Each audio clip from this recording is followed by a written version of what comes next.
Crappie jigs come in all shapes and sizes, and it can be overwhelming knowing which one that you need to use on any given day. It can really make or break whether you catch fish that day. So in today's video, I'm going to be running down every crappie jig. So the next time you're out on the water, hopefully you can make your grease sting. What's going on? I'm Steven Turner with Crappie Jigs. Welcome back to the channel. So we're just going to dive right into this. We're going to be covering 4 size jigs and different scenarios that you could be out on the water and what I would do with every type of jig. So first and foremost, the first category that I could think of that you could classify as crappie fishing is going to be a search bait. Now, a search bait is defined, you're searching for fish. You know, you're not using depth finder, live scope, side imaging, whatever. You're going down the bank or going down a row of docks, you're at a bridge or something, and you're searching for fish. Because like the old saying goes, if you catch one, there's probably more. And that's a really key thing with crappie fishing, because they like to school up for the most part, unless it's, you know, during pre-spawn and right at the tail end of spawn. All that in between that, they kind of go off and do their things. Well, at least the big ones. The smaller ones, they still kind of school up. So a search bait, obviously the first thing we've got to talk about is a underspin. And a underspin is basically a jig head with a barrel swivel attached to it with a blade. Now what this is going to entitle you to do is make multiple casts going down a bank, a row of docks, or anything, and you can, you know, interchange soft plastics on this and have that bait with that blade flashing to give it just a little bit more appeal. And you're able to work this bait fast. You know, you cast it out there on a 6 to 7 foot ACC crappie stick, and you can work it back towards you and keep moving down the bank until you get a bite.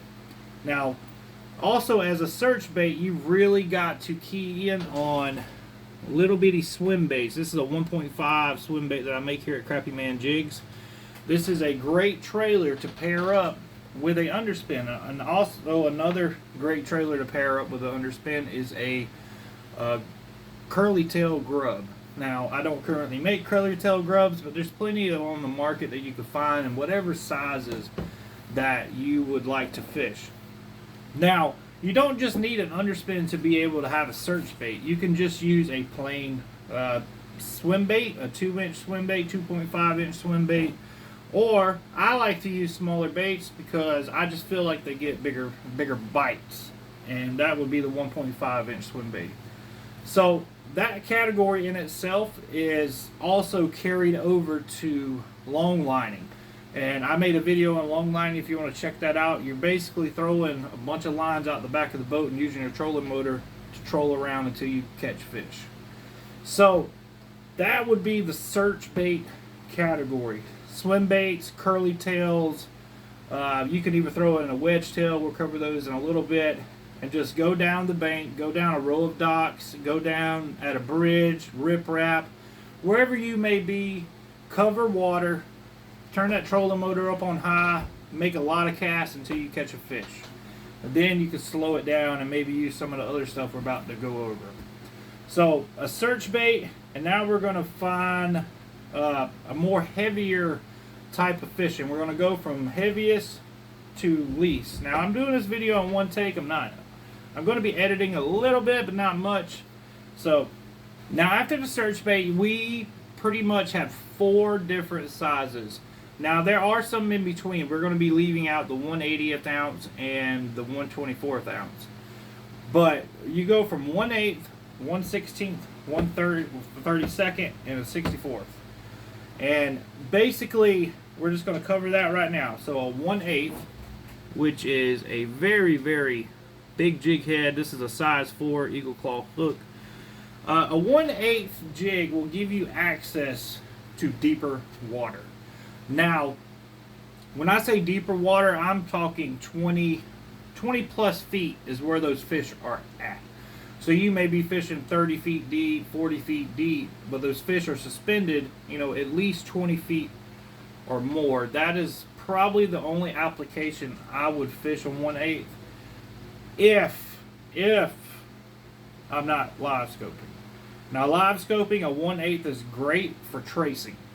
Now, if you don't know what tracing is with live scope, you have a color palette, and the more you're in the cone, the more bright you have. I call it tracing. And a 1/8 is great for fixing that.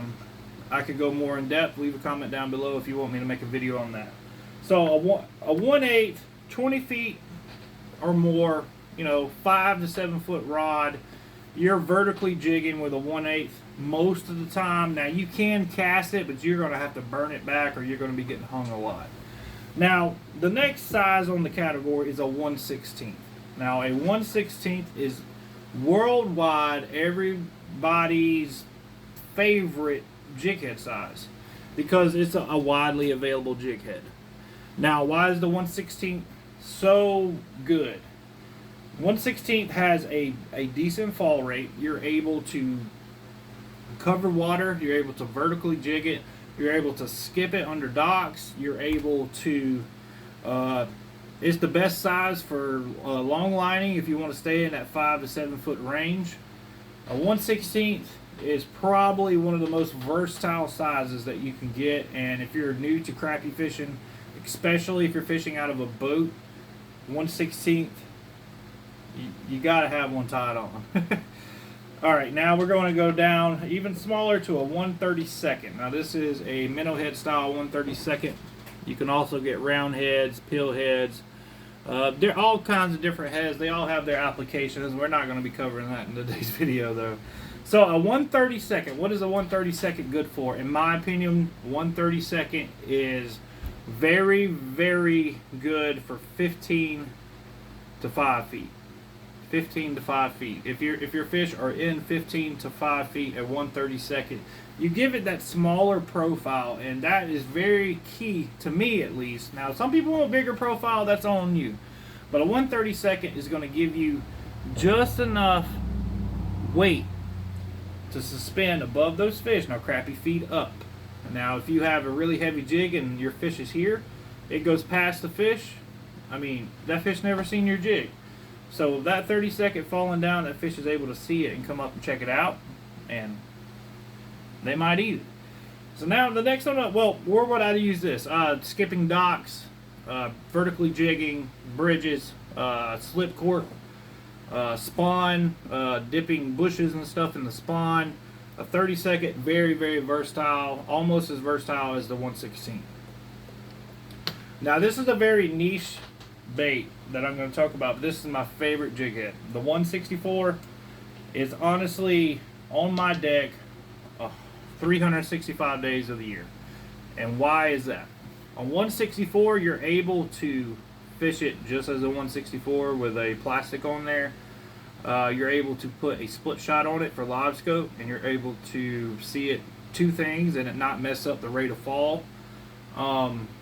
And the biggest reason I love a 164 is, again, we're back to that small profile. Everybody's throwing these big baits these fish are accustomed to seeing, and if you put that small bait in front of them, their metabolism are like, man, I could eat that, then I could eat another one, then I can eat another one. I mean, I don't know about you personally, but would I rather have a big piece of popcorn or 100 pieces of popcorn? I'd take the 100 just because I enjoy eating. So a 164 is going to give you that smaller profile. You're able to stay in that strike zone longer, and it's just a more appealing jig head size. So we covered the four, most essential jig head sizes. Now let's cover some soft plastics and what I, recommend doing with that. Then we're going to go into the hand ties. So first and foremost, a 2 to 2.5 inch jig. These are great for white crappie. I do enjoy a 2-inch jig during pre-spawn and during the spawn. Reason for being, pre-spawn, these fish are eating up. They're more likely to want a bigger bait. And also you get a lot of rain during the springtime, and just a bigger bait is going to give more chances for their lateral lines to pick up on a bait and go eat it. Now, I do recommend skipping these, vertically jigging, You can long line them, but I would recommend like a swim bait or something. You have more chance to get a fish. But these pair up really great with an 1/8 ounce and a 16 ounce. Now a 132, I'm probably never going to throw a 2-inch on there. I probably have in the past and caught fish, to be honest. But if we're being highly critical about it, a 2 to 2.5 inch bait, a 16th or an 1/8, that's the way that I'm going to go. Now this one has a fork tail. They come in all shapes and sizes. You'll have to pick which one you want. As far as colors go, I love monkey milk, chartreuse, pink, orange and chartreuse. I mean, those that get you bites. There's a lot more colors out there. We could cover that on another video. I might have made a video about that. So let's step it down some. Now 1.5 inch is kind of that sweet spot for me personally. I love a 1.5 inch bait. I know a lot of people, they're like, man, that thing's tiny. But in reality, it's really, really not. So this is the little minnow that I make here. This is a bluegrass color. And a 1.5 inch little minnow has probably caught over 50,000 fish in the 6 years that I've been making them. And that is just an estimate. There's probably more than that. The Crappie Man Green, the Monkey Milk, it just flat out catches fish. And I'm not just patting myself on the back. That is proven. I've got 400 5-star reviews on these baits. Like, this bait works. And that 1.5 inch paired up with a 164 or 132 is just a perfect snack size for a big old slab. So going a little bit smaller, now this is a 1.2 inch micro minnow. The only times, to be honest with y'all, the only times that I go any smaller than a 1.5 is in the dead heat of summer and sometimes in the winter. Like when the water is below 50 degrees, I will put on a 1.2, and you're fishing this thing very, very, very slow in order to key in on fish that are just lethargic. They don't want to bite. So a really small meal is very appealing. Same in the summertime. These fish get exhausted from the heat of the water. They don't want to do nothing but hang around the brush or under a dock. If you offer them an easy meal, they'll bite. Now, as far as hand ties, now this is going to be one of those controversial subjects. In my opinion, there's 4 different types of hand ties. You've got hackle hand ties, which is a saddle hackle off a chicken. You've got marabou, and you've got wedge tails, and you've got deer hair. Now, I don't make deer hair, but I do make the other 3.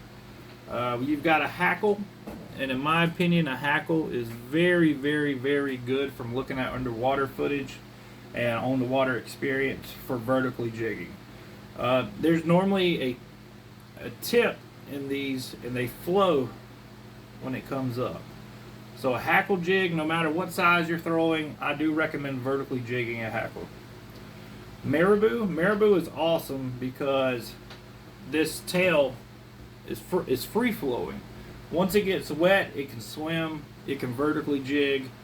So a marabou jig, if you have marabou jigs, you could do either or. You could use it as a search bait, you could use it as a vertical jig presentation, and again, depending on what depth of water you're fishing, that's what size head you need. It doesn't really matter about whatever tail you're using for hand ties for the most part.